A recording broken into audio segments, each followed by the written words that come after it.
Now, in just a few days, global leaders will meet to discuss how to tackle the need for vaccines for some of the world's poorest nations. According to new studies, millions of children's lives could be saved if immunisations were more widely available. Sudan is just one country in desperate need of an increased supply of vaccines. From there, Sky's Alistair Bunkle sent this report. In rural South Sudan, this is a village surgery.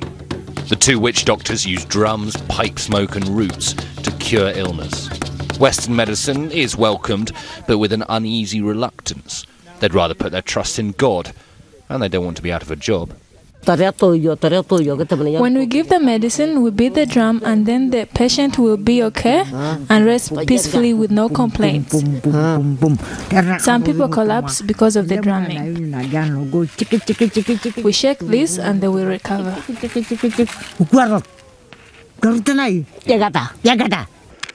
But of course, that's often not the case. Lochoki Nokai's 2-year-old daughter, Lotanawi, died last month of measles.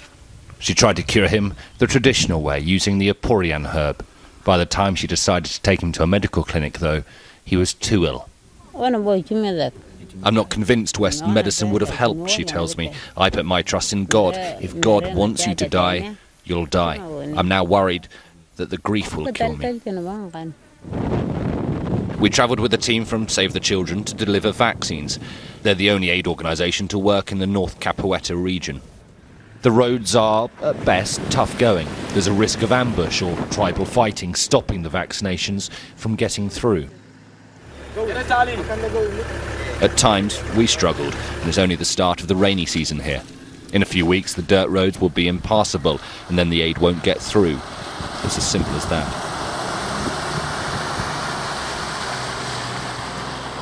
When the vaccination team arrive in a village, they don't know who might turn up. During the day, women are out harvesting food in the bush, and the men look after their most valuable asset, livestock.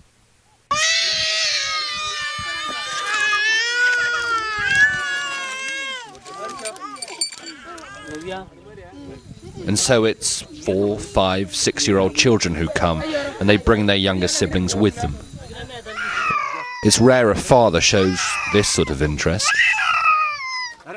In the village, we're shown to a woman who's just given birth. Her daughter is a day old.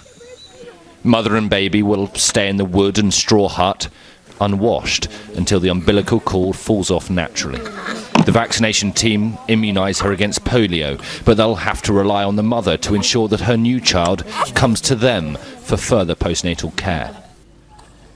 In North Sudan, 72% of children are fully immunised, and that's not too bad. But if you isolate southern Sudan, which of course is exactly what's going to happen when it becomes a fully independent state on July the 9th, well, that figure drops considerably to 17%. So statistically, that means that not even 2 of these chaps will be vaccinated.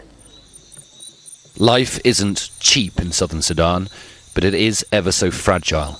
There's no burial for a dead child. His body is tossed into the scrub. The families don't want its illness to infect the village. It's brutal, but that's the way it's done here. Alistair Bunkle, Sky News, South Sudan.